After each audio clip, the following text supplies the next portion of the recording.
সবাইকে স্বাগত জানাচ্ছি নিউজ 24 সংবাদে। পুরো আয়োজনে আপনাদের সঙ্গে আছি আমরা দুজন, আমি আসিফ টিপু এবং আমি নাফিসা হক। দর্শক এতক্ষণ দেখছিলেন বিআরবি কেবল সংবাদ শিরোনামগুলো। একেবারে বিস্তারিত। দ্রুত নির্বাচন দিয়ে রাজনৈতিক সরকারের হাতে ক্ষমতা হস্তান্তর করতে চায় অন্তর্বর্তী সরকার। নিউজ 24-কে সাক্ষাৎকারে একথা জানিয়েছেন অর্থ উপদেষ্টা ডক্টর সালাউদ্দিন আহমেদ। আর তার মতে পিআর ইস্যু নিয়ে বিএনপি জামাতের মতানৈক্য কমে আসায় ফেব্রুয়ারিতে নির্বাচন নিয়ে আর কোনো দ্বিধা নেই। শাহনাজ ইয়াসমিনের রিপোর্টে থাকছে এই নিয়ে বিস্তারিত। ফেব্রুয়ারিতে জাতীয় নির্বাচন আয়োজনে প্রস্তুত সরকার। কিছু দাবি থাকলেও ভোটের জন্য প্রস্তুত হচ্ছে বিএনপি জামায়াত সহ জুলাই অভ্যুত্থানের পক্ষের সব শক্তি।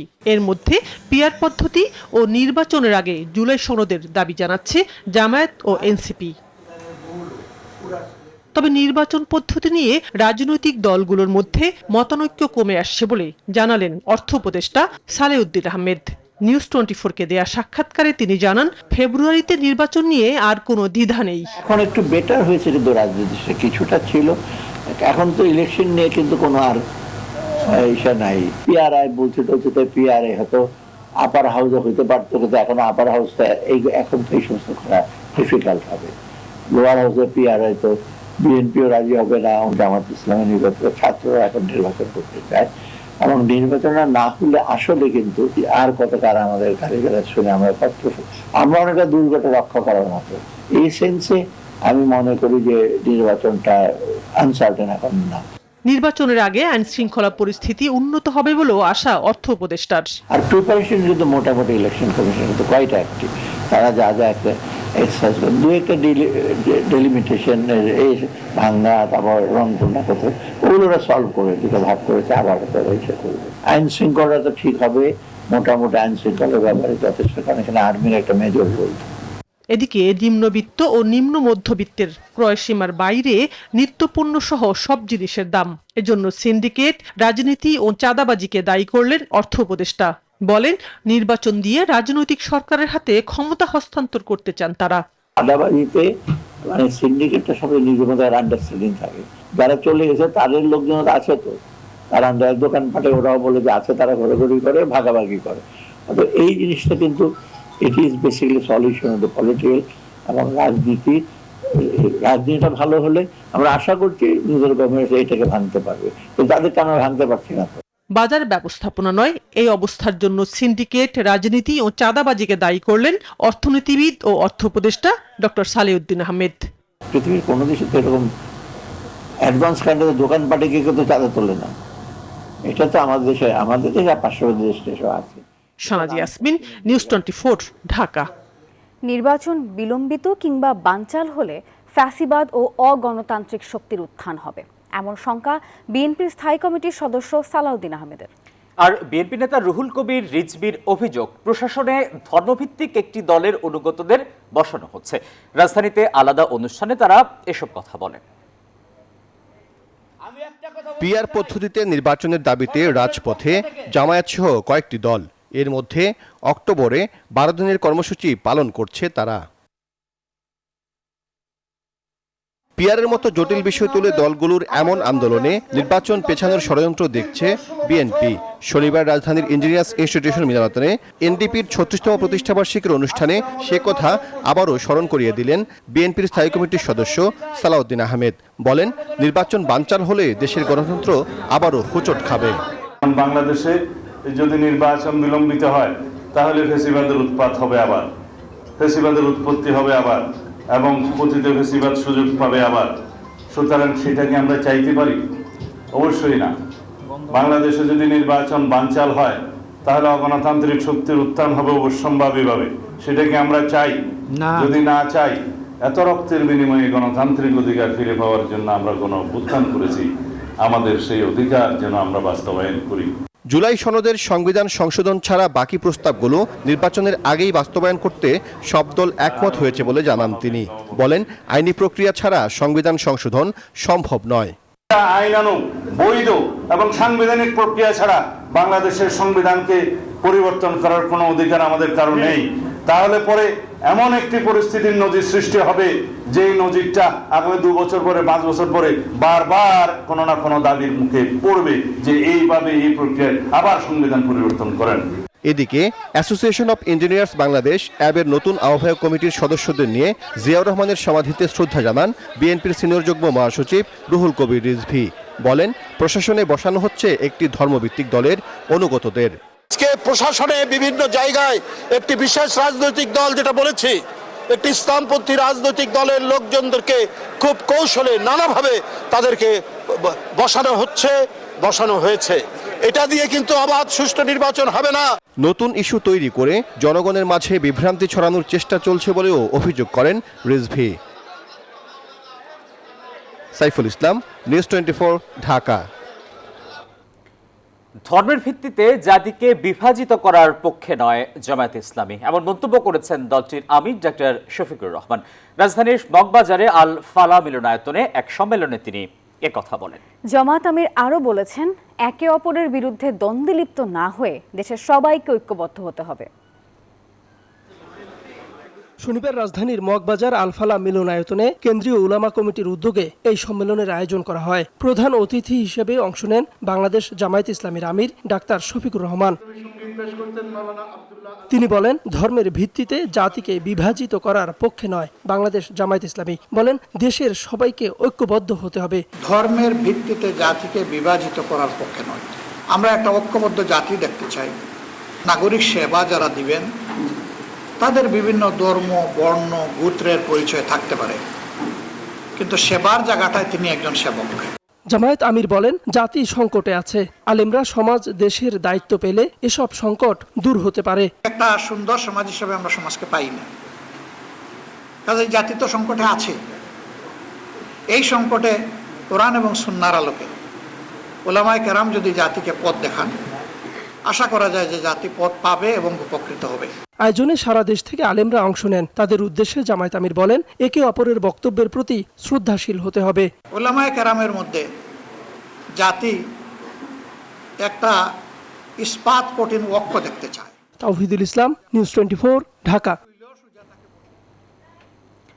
জুলাই সনদের ভিত্তিতে জাতীয় নির্বাচন আয়োজন সহ 6 দফা দাবিতে 3 ধাপে রাজপথে নামছে খেলাফত মজলিস। দুপুরে রাজধানীর ইঞ্জিনিয়ার্স ইনস্টিটিউশন মিলনায়তনে এই কর্মসূচি ঘোষণা করেন দলটির মহাসচিব ডক্টর আহমদ আব্দুল কাদের। 5 অক্টোবর থেকে 9 অক্টোবর পর্যন্ত গণসংযোগ করবে দলটি। 10 অক্টোবর ঢাকা সহ বিভাগীয় শহরে হবে গণমিছিল। 12 অক্টোবর সারা দেশে জেলা প্রশাসকের মাধ্যমে উপদেষ্টার কাছে স্মারকলিপি দেবে তারা। এর আগে জাতীয় নির্বাচন উপলক্ষে দলটির 256 জন সম্ভাব্য প্রার্থী নিয়ে মতবিনিময় সভা অনুষ্ঠিত হয়।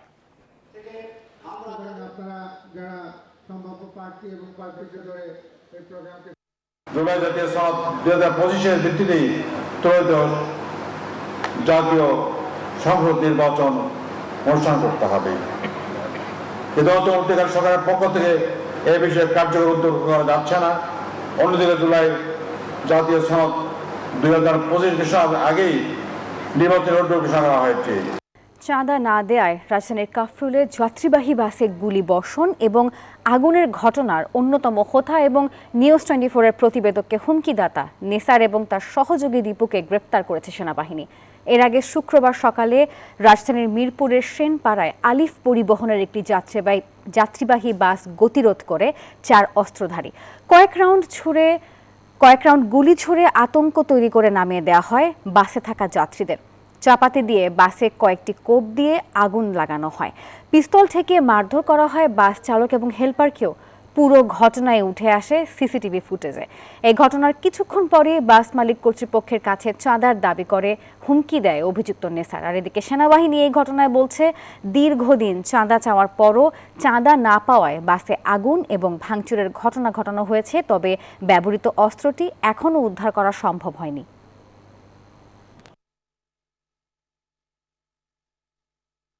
মেইন হোতা ছিল হচ্ছে পিন্টুই, আর ও এবং পিন্টু দুজনেই আলিফ পরিবহনকে ফোনে বিভিন্ন সময় থ্রেট দিয়ে আসছে যে ওকে তোমরা চাঁদা দাও, নাহলে তোমাদের একটা ক্ষতি করবো, যেটার মানে অনগ্রাউন্ড প্রতিফলনটা তারা গতকালকে সকালে করেছে। তখন পিন্টুকে ধরার পরে হয়তো তাকে আরও জিজ্ঞাসাবাদে জানা যাবে যে তার সাথে কিলার আব্বাসের কী ধরনের সম্পর্ক আছে বা কিলার আব্বাস এটার পেছনে আছে কিনা। এবার শুধু ত্রাণ নয়, অবরোধ ভাঙতে গাজা অভিমুখে যাত্রা করল ফ্রিডম ফ্লোটিলার 9টি নৌযান। তারা একসঙ্গে গাজার পথে এগুচ্ছে বলে জানিয়েছেন খ্যাতিমান আলোকচিত্রী শহীদুল আলম। স্থানীয় সময় শনিবার ফেসবুকে দেয়া এক পোস্টে নিজের অবস্থানও নিশ্চিত করেন তিনি। আর এদিকে মার্কিন সংবাদ মাধ্যম সিবিএস নিউজের চাঞ্চল্যকর এক প্রতিবেদনে জানা যায়, গ্লোবাল সুমুদ ফ্লোটিলার 2টি ত্রাণবাহী জাহাজে ড্রোন হামলার অনুমোদন দিয়েছিলেন নেতানিয়াহু। গ্লোবাল সুমুদ ফ্লোটিলার একের পর এক জাহাজের নিয়ন্ত্রণ নিয়েছে ইসরায়েল। এমনকি সব অধিকার কর্মীদেরও নিজেদের কবজায় রেখেছে তারা। তবে থেমে থাকেননি অভিযাত্রীরা। গাজার উদ্দেশ্যে যাত্রা অব্যাহত রেখেছেন অনেকে। শনিবার এক ফেসবুক পোস্টে ড্রিকের ব্যবস্থাপনা পরিচালক ও আলোকচিত্রী শহীদুল আলম জানান, ফ্রিডম ফ্লোটিলার সব নৌযান একসঙ্গে গাজার পথে এগোচ্ছে। এসব যানে কোনো ত্রাণ সামগ্রী নেই, তবে ইসরায়েলের অবরোধ ভাঙার লক্ষ্যে এগোচ্ছেন বলে জানান তিনি। কনসান্স নামের নৌযানটিতে অবস্থান করছেন শহীদুল আলম। ফ্রিডম ফ্লোটিলা কোয়ালিশনের ওয়েবসাইটে বলা হয়েছে, কনসান্স নামের জাহাজটিতে 25টি দেশের সাংবাদিক ও স্বাস্থ্যকর্মী আছেন। এফএফসির সর্বশেষ এই মিশন গত বুধবার যাত্রা শুরু করে। এদিকে আটক অভিযাত্রীদের নিজ নিজ দেশে ফেরত পাঠানোর পরিবর্তে কারাগারে পাঠাতে চান ইসরায়েলের জাতীয় নিরাপত্তা বিষয়ক মন্ত্রী ইতমার বেন গিভর। শুক্রবার সামাজিক যোগাযোগ মাধ্যম এক্সে এই আকাঙ্ক্ষা প্রকাশ করেন তিনি। এর মধ্যেই চাঞ্চল্যকর এক প্রতিবেদন প্রকাশ করল মার্কিন সংবাদ মাধ্যম সিবিএস নিউজ। তিউনিশিয়ায় নোঙ্গর করা গ্লোবাল সুমুদ ফ্লোটিলার 2টি ত্রাণবাহী জাহাজে ড্রোন হামলার অনুমোদন দিয়েছিলেন ইসরায়েলের প্রধানমন্ত্রী বেনিয়ামিন নেতানিয়াহু। গত 8 ও 9 সেপ্টেম্বর আলাদাভাবে জাহাজ দুটিতে হামলা চালানো হয়। আফরিন মৌ, নিউজ 24। গাজামুখী যাত্রা করা আলোকচিত্রী শহীদুল আলম সংহতির প্রতীক এবং বিবেকের গর্জন, এমন মন্তব্য করেছেন বিএনপির ভারপ্রাপ্ত চেয়ারম্যান তারেক রহমান। বলেন, বাংলাদেশের পতাকা বহন করে তিনি বিশ্বকে স্মরণ করিয়েছেন বাংলাদেশের জনগণ কখনো নিপীড়ন ও অবিচারের কাছে মাথা নত করেনি, ভবিষ্যতেও করবে না। গাজায় ইসরায়েলি অবরোধ ভাঙতে ত্রাণ নিয়ে ভূমধ্য সাগরে ভাসছে ফ্রিডম ফ্লোটিলা। বিশ্বের বিভিন্ন দেশের মানবতা কর্মী, সাংবাদিকদের সাথে সেই কাফেলায় আছেন বাংলাদেশি আলোকচিত্রী শহীদুল আলম। সেভাবেই আমাদের পরিকল্পনা ছিল যে ওদের উপর কিছু হলেও আমরা যাতে এগিয়ে যেতে পারি। 24-এর গণঅভ্যুত্থানের সাহসের প্রতীক শহীদ আবু সাঈদের ছবি বুকে জড়িয়ে ইতালি থেকে গাজার উদ্দেশ্যে যাত্রা করেন শহীদুল। ভূমধ্য সাগরে বড় বড় ঢেউয়ের সাথে লড়াই করে গাজার জলসীমার কাছাকাছি পৌঁছে যায় তাদের জাহাজটি। পথে ছিল ইসরায়েলি নৌবাহিনীর বাধাও। টাইমে এসেছি, এর সাথে আমরা যেটা জানতে পেরেছি যে ইসরায়েলের আগে সমুদ্র ফ্লোটিলার অন্যান্য যারা ছিল ওটা আলাদাভাবে গিয়েছিল, আমরা ভিন্নভাবে গিয়েছিলাম। তাদের সবগুলি জাহাজকে আটক করেছে। অবরুদ্ধ গাজায় শহীদুল আলমের যাত্রাকে সংহতি ও সাহসিকতার প্রতীক বলে মন্তব্য করেছেন বিএনপির ভারপ্রাপ্ত চেয়ারম্যান তারেক রহমান। শুক্রবার নিজের ভেরিফাইড ফেসবুক পোস্টে এই মন্তব্য করেন তিনি। পোস্টে তারেক রহমান বলেন, বাংলাদেশের জনগণ কখনো নিপীড়ন ও অবিচারের কাছে মাথা নত করেনি, ভবিষ্যতেও করবে না। তিনি আরো বলেন, বিএনপি সর্বদা শহীদুল আলম এবং ফিলিস্তিনের জনগণের পাশে থাকবে। গাজার 17 বছরের অবরোধ ভাঙতে খাদ্য, ওষুধ ও শিশুদের খেলনা নিয়ে গ্লোবাল সুমুদ ফ্লোটিলা নৌবহর যাত্রা শুরু করেছিল।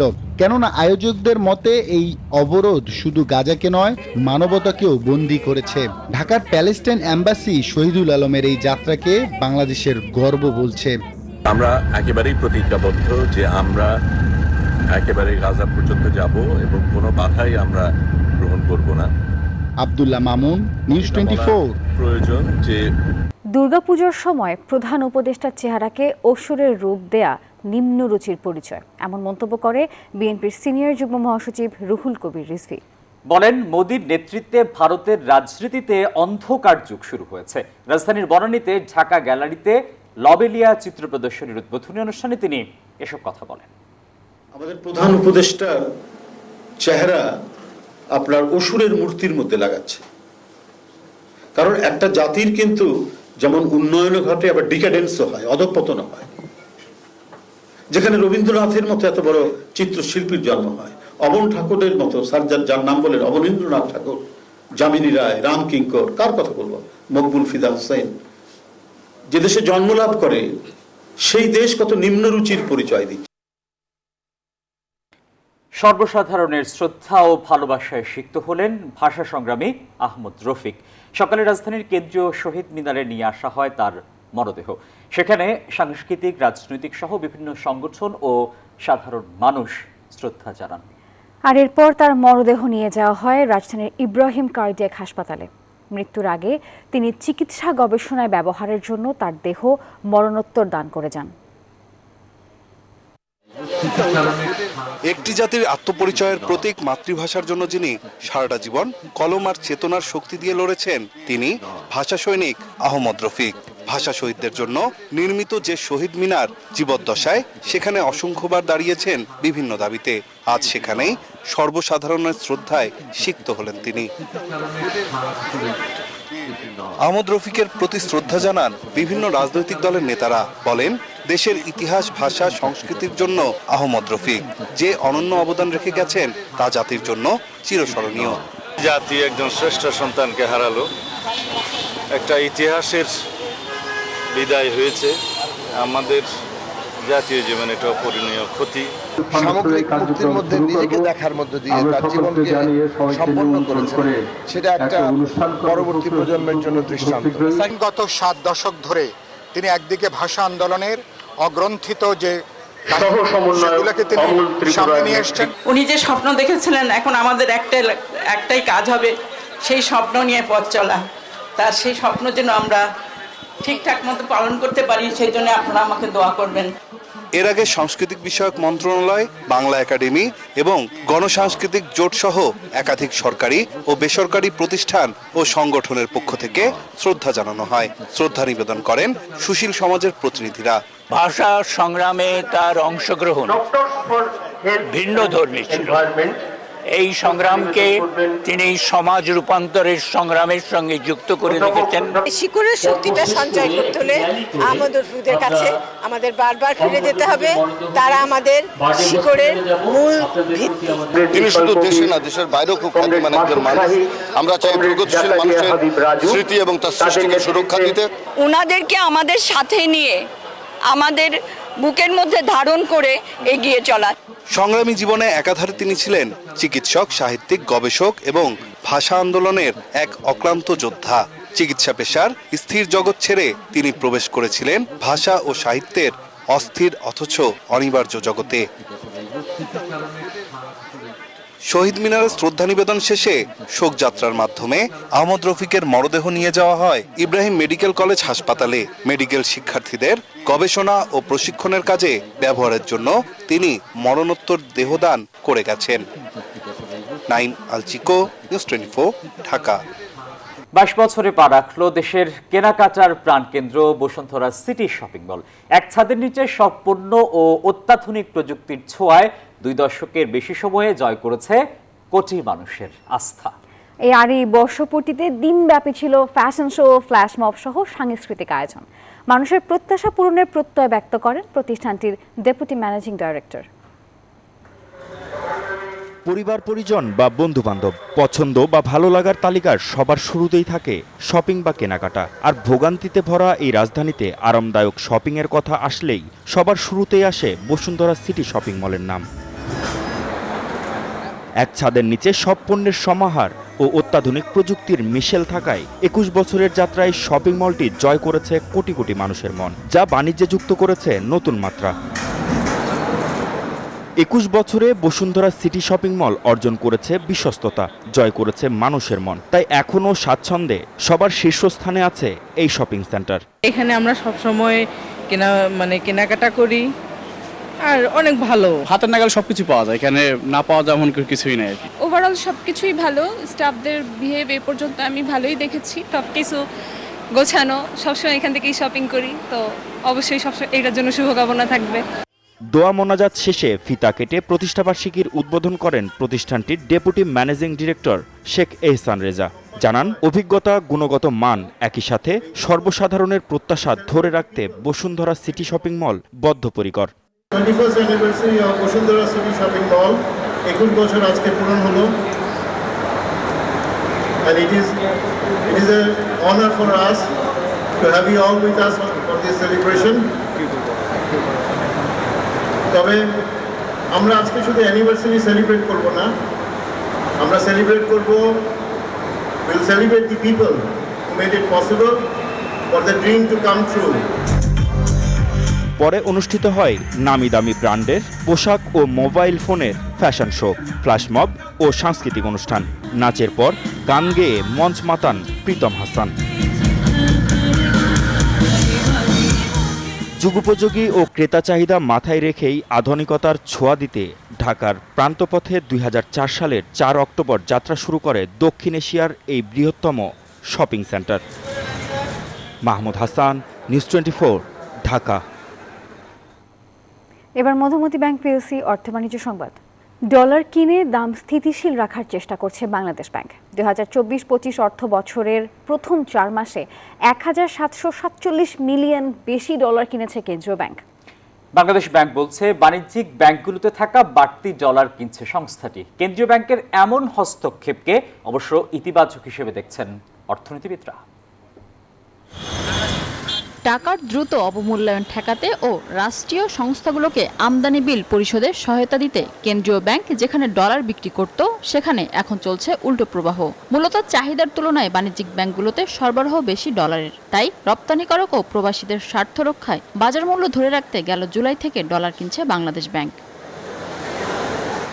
বাংলাদেশ ব্যাংকের ফরেন এক্সচেঞ্জ নিলাম কমিটির মাল্টিপল প্রাইস অকশন পদ্ধতিতে এখন পর্যন্ত 11 দফা বাণিজ্যিক ব্যাংক থেকে ডলার কিনেছে কেন্দ্রীয় ব্যাংক। আর চলতি অর্থ বছরে এখন পর্যন্ত মোট 174 কোটি 75 লাখ ডলার কিনেছে নিয়ন্ত্রক সংস্থাটি। 26টি ব্যাংক কিন্তু ফরেন কারেন্সিতে তারা উদ্বৃত্ত ছিল। যাদের পেমেন্ট দিতে হবে, যাদের ডলার লাগবে, তারা কিন্তু আমাদের এসে বিক্রি করবে না। তার মানে এটা একটা পজিটিভ সাইন যে অধিকাংশ ব্যাংক বৈদেশিক মুদ্রায় সলভেন্সি অর্জন করতে সক্ষম হয়েছে, গুটি কয়েকটা ব্যাংক না। এটা পজিটিভ সাইন।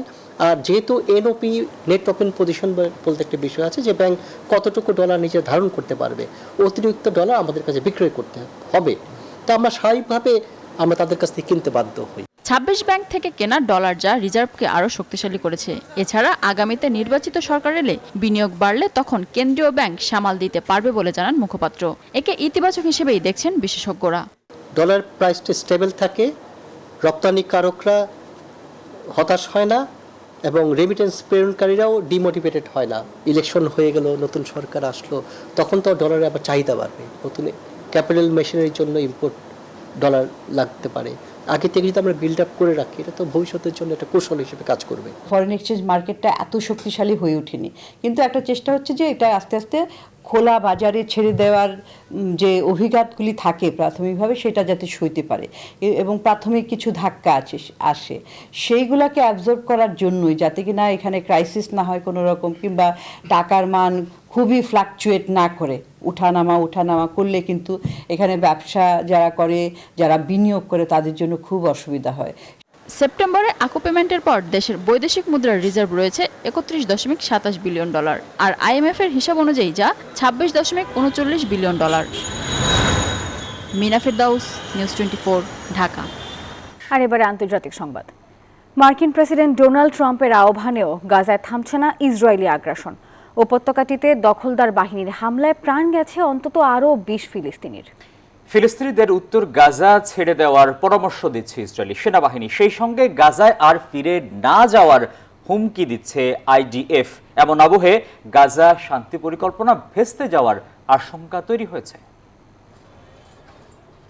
নানা জল্পনা ও সমীকরণের পর শুক্রবার ডোনাল্ড ট্রাম্পের গাজা শান্তি প্রস্তাব আংশিকভাবে মেনে নিতে রাজি হয়েছে ফিলিস্তিনের স্বাধীনতাকামী সংগঠন হামাস। এরপরে গাজা ভূখণ্ডে হামলা বন্ধ করার জন্য ইসরায়েলকে পদক্ষেপ নিতে বলেছেন মার্কিন প্রেসিডেন্ট। তবে ডোনাল্ড ট্রাম্পের নির্দেশ উপেক্ষা করেই গাজায় চলছে ইসরায়েলি বাহিনীর বিমান হামলা ও গোলাবর্ষণ। এতে শনিবারও বেশ কয়েকজন ফিলিস্তিনির প্রাণ গেছে, এমন তথ্য আল জাজিরার। শুধু হামলায় নয়, ফিলিস্তিনিদের উত্তর গাজা ছেড়ে দেওয়ার বার্তা দিচ্ছে ইসরায়েলি বাহিনী। সেই সঙ্গে তারা যেন আর গাজা ভূখণ্ডে ফিরে না আসে, দখলদার বাহিনী সেই হুমকিও দিচ্ছে। এমন পরিস্থিতিতে গাজায় শান্তি প্রক্রিয়া ভেস্তে যাবে কিনা তা নিয়ে প্রশ্ন উঠতে শুরু করেছে। ইসরায়েল হামাস সংঘাত থামিয়ে গাজায় শান্তি ফেরানোর উদ্দেশ্যে গেল সপ্তাহে 20 দফা প্রস্তাব দিয়েছিলেন ডোনাল্ড ট্রাম্প। এতে যুদ্ধবিরতি 72 ঘণ্টার মধ্যে জিম্মি মুক্তি, হামাসের নিরস্ত্রীকরণ ও ধাপে ধাপে ইসরায়েলি সেনা প্রত্যাহারের প্রস্তাব আছে। সেই প্রস্তাবে ইসরায়েল সম্মতি জানালেও নীরব ছিল হামাস। শুক্রবার এক বিবৃতিতে সেই প্রস্তাবে সম্মতির কথা জানায় গোষ্ঠীটি। এরপরে গাজায় হামলা বন্ধে নেতানিয়াহু সরকারের প্রতি বার্তা পাঠায় যুক্তরাষ্ট্র। আসমাতুলি, নিউজ 24। দর্শক, সংবাদ শেষ করব প্রবারণা পূর্ণিমা উৎসবের প্রস্তুতির খবর দিয়ে। পাহাড়ের বুকে সবুজে ঘেরা প্রকৃতির নিবিড় আবেশে শুরু হতে যাচ্ছে মারমা সম্প্রদায়ের প্রাণের উৎসব শুভ প্রবারণা পূর্ণিমা। রবিবার থেকে বান্দরবানে শুরু হবে এই উৎসব। আর ইতোমধ্যে উৎসবের সব প্রস্তুতি সম্পন্ন করেছে আয়োজকরা। বান্দরবান থেকে সহকর্মী HM সম্রাটের পাঠানো তথ্য ছবি নিয়ে ডেস্ক রিপোর্টে দেখছেন বিস্তারিত। প্রাচীনকাল থেকে বৌদ্ধ ধর্মাবলম্বীরা বর্ষাবাস শেষ করে আশ্বিনী পূর্ণিমায় প্রবারণা পূর্ণিমা পালন করে থাকেন।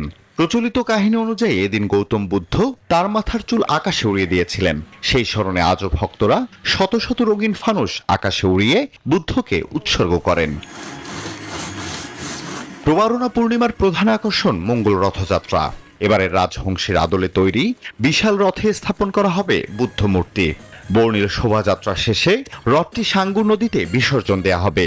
ভক্তরা প্রদীপ হাতে দিশনা গান গেয়ে অংশ নেবেন শোভাযাত্রায়। আমরা প্রবারণা পূর্ণিমা দিনে ভগবান বুদ্ধের কাছে উদ্দেশ্যে ফানুস উড়িয়ে থাকি। এই রথ আমরা 6 তারিখ বিহারের উদ্দেশ্যে রওনা দেব এবং 7 তারিখ পাড়া প্রদক্ষিণ করে সাঙ্গু নদীতে বিসর্জন দিব। 7 তারিখ নদীতে রথের সাথে আমরা এগুলো রং বেরঙের প্রজেক্টগুলো আমরা ওখানে বিসর্জন দিব। 5 অক্টোবর সন্ধ্যায় ঐতিহ্যবাহী রাজা মাঠে গুরুভ্রান্তদের নিয়ে ধর্মদেশনা ও সাংস্কৃতিক পরিবেশনার মধ্য দিয়ে শুরু হবে এই উৎসব। আমাদের এই যে উপযুক্ত অর্হত বুদ্ধকে যে পূজা করে সেই বিষয়ে দেশনার মাধ্যমে আমাদের অনুষ্ঠান উদ্বোধন হবে।